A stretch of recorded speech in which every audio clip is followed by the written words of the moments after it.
چھوٹے اور پیارے سے ٹاؤن میں ایک بہت عقلمند لڑکا رہتا تھا۔ اس لڑکے کا نام ٹونی تھا۔ ٹونی بہت عقلمند ہونے کے ساتھ ساتھ بہت ڈفرینٹ نیچر کا لڑکا تھا۔ ٹونی کو بکس پڑھنے کا بہت زیادہ شوق تھا اور ٹونی ڈفرینٹ قسم کی معلوماتی کتابوں کو پڑھتا تھا اور ان میں سے نالج اکٹھا کرتا تھا۔ اور اسی طرح ایک دن خوبصورت سی صبح میں ٹونی اپنی سائیکل پر جا رہا تھا۔ اسے سائیکلنگ کرنے کا بھی بہت زیادہ شوق تھا۔ وہ اکثر اپنے ٹاؤن کی گلیوں میں سائیکلنگ کرتا ہوا پایا جاتا تھا۔ اسی طرح ٹونی اپنے ٹاؤن کی ان پرانی گلیوں سے گزر رہا تھا کہ اچانک اس کی نظر اپنے ٹاؤن کی ایک پرانی اور بہت زیادہ بڑی لائبریری پر پڑی، اور چونکہ ٹونی کو بکس پڑھنے کا بہت زیادہ شوق تھا، اس لیے ٹونی نے سوچا کہ کیوں نہ آج اس لائبریری میں جا کر یہاں سے کچھ بکس کو لیا جائے اور ان میں سے کچھ چیزوں کو ایکسپلور کیا جائے۔ اسی طرح ٹونی جلدی سے اس لائبریری کے پاس پہنچا۔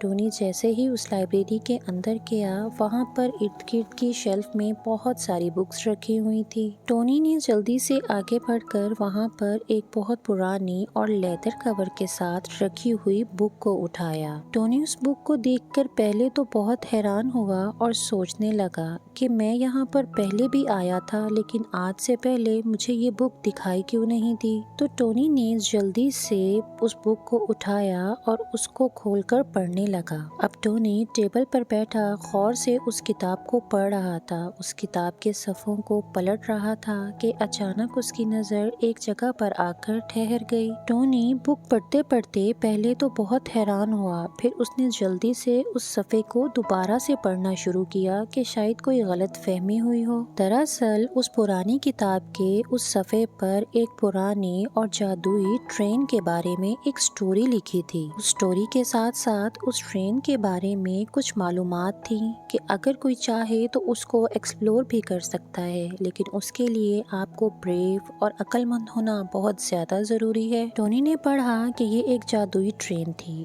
جو بہت صدیوں میں صرف ایک دفعہ ہی دکھائی دیتی تھی، اور اس پیاری سی ٹرین کا نام کرونو ایکسپریس تھا۔ اور اس بک کے مطابق یہ بتایا گیا تھا کہ یہ ٹرین عام دنیا سے بالکل چھپی ہوئی ہے۔ یہ ایسے وقت اور ایسی جگہ سے گزرتی ہے جو کبھی کسی کو دکھائی نہیں دیتا، اور یہ ہمیشہ اپنے اندر ان لوگوں کو سفر کرنے کی پیشکش کرتی ہے جو بہت زیادہ ہمت، حوصلے اور بہادری کے مالک ہوں۔ حیران ہو کر ٹونی نے جلدی سے اس کتاب کے تمام صفحوں کو پڑھنا شروع کیا اور ان مسٹیریس جگہوں کے بارے میں پتہ لگایا جہاں ہر صدی میں صرف ایک بار یہ ٹرین دکھائی دیتی تھی۔ اپنے اسی تجسس اور ایڈونچر سے متاثر ہو کر ٹونی نے فیصلہ کیا کہ کیوں نہ میں اس ٹرین کو ایکسپلور کروں، اور پھر اسی طرح ٹونی نے اس بک سے گائیڈ لائن حاصل کر کے اس ٹرین کو تلاش کرنے کا فیصلہ کیا۔ ٹونی نے اپنی جرنی کا آغاز بہت زیادہ گھنے جنگلوں سے کیا۔ وہ جنگلوں کی گہرائی سے گزرتا ہوا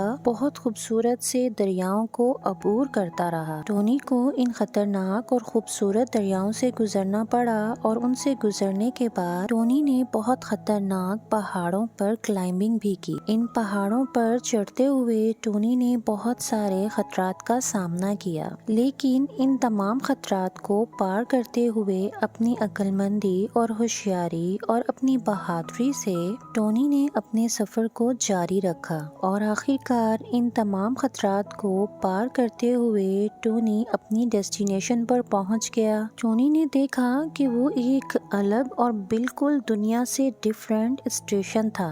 وہ ریلوے اسٹیشن جو صدیوں سے بالکل ایسے تھا جیسے وہاں پر کسی کا گزر ہی نہ ہوا ہو۔ ٹونی بہت دیر تک اس خوبصورت اور فیسینیٹنگ ریلوے اسٹیشن کو بہت غور سے اور بہت حیرانگی سے دیکھتا رہا۔ ٹونی کو یقین ہی نہیں آ رہا تھا کہ یہ ریلوے اسٹیشن اتنا خوبصورت اور میجیکل بھی ہو سکتا ہے۔ تو بس جیسے ہی شام گہری ہوتی گئی، آسمان پر بہت سارے ستارے رقص کرنے لگے، اور پورا آسمان ان خوبصورت ستاروں اور رنگوں کی روشنی میں نہا گیا۔ تو اچانک دور سے بہت ساری روشنی اور بہت سارے دھوئیں میں ایک خوبصورت، شاندار اور چمکدار بھاپ اڑاتی ہوئی ایک خوبصورت پیاری سی ٹرین نظر آئی۔ یہ ٹرین اس ریلوے اسٹیشن پر دھواں اڑاتی آ رہی تھی اور بہت زیادہ خوبصورت اور کلرفل ٹرین تھی۔ اس ٹرین کا دھواں بھی کسی رینبو کی طرح آسمان میں اڑ رہا تھا، جو ایک دوسری دنیا کی چمک کو ظاہر کرتی تھی۔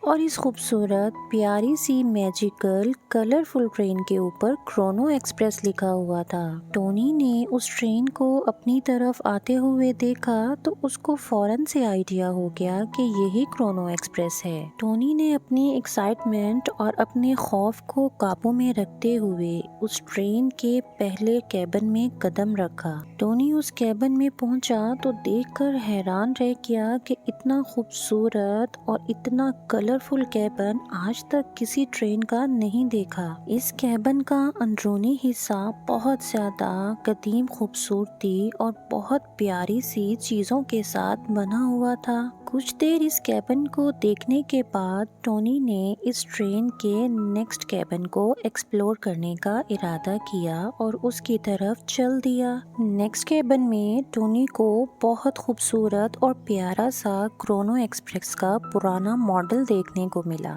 اس ماڈل کے ساتھ ساتھ اس کیبن میں ٹونی کو بہت پرانی سینریز اور خوبصورت عجائبات دیکھنے کو ملے۔ ٹونی نے بہت غور سے ان سب چیزوں کو دیکھا اور اس کے دماغ میں ایک خیال آیا کہ کیوں نہ اس ٹرین کے ایک اور کیبن کو ایکسپلور کیا جائے۔ ہو سکتا ہے کہ اس کیبن میں بھی کوئی بہت اچھی اور معلوماتی چیزیں ہوں۔ اب ٹونی ٹرین کے اگلے ڈبے کی طرف بڑھا۔ اس میں پہنچتے ہی ٹونی کو بہت خوبصورت اور بہت پیارے ہولوگرافک ڈسپلے نظر آئے۔ ان ہولوگرافک ڈسپلے میں ٹونی کو مستقبل کے چیمبرز کے بارے میں اور عجائبات کے بارے میں بہت ساری معلومات بھی ملیں۔ اور جیسے جیسے کرونو ایکسپریس چلتی رہی اس کے ارد گرد کا منظر بدلتا رہا۔ اس نے خود کو وقت کی قید سے اور تمام رکاوٹوں سے آزاد پایا۔ ٹونی ٹرین کی کھڑکیوں سے باہر جھانکنے لگا۔ وہ کھڑکیوں کے باہر کے نظارے کو دیکھ کر حیران رہ گیا۔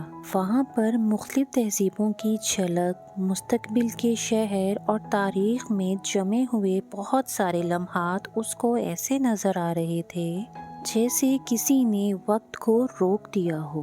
بہت ساری خوبصورت پرانی بلڈنگز، بہت سارے پیارے کلاک ٹاورز اور بہت دلکش منظر پیش کرتے ہوئے کلرفل اور پرانے گھروں کی تعمیر اس ریلوے اسٹیشن کے ارد گرد تھی۔ ٹونی ان تمام عجائبات اور اس ٹرین کے خوبصورت سے سفر کو بہت زیادہ انجوائے کر رہا تھا۔ وہ ان تمام لمحات کو اپنی آنکھوں میں، اپنے دماغ میں اور اپنی میموری میں قید کر رہا تھا۔ تو بس جیسے جیسے شام ہوتی گئی کرونو ایکسپریس کی رفتار کم ہوتی گئی اور آہستہ آہستہ اس تمام خوبصورت سے سفر سے واپسی پر کرونو ایکسپریس نے ٹونی کو پھر سے اسی ریلوے اسٹیشن پر واپس پہنچا دیا اور کرونو ایکسپریس اب وہاں سے غائب ہو چکی تھی۔ ٹونی اب اسی اسٹیشن پر اکیلا اور اداس بیٹھا ہوا تھا، لیکن وہ دوسرے ہی لمحے خوش نظر آیا کیونکہ وہ اپنے اس کرونو ایکسپریس کے خوبصورت سے سفر کو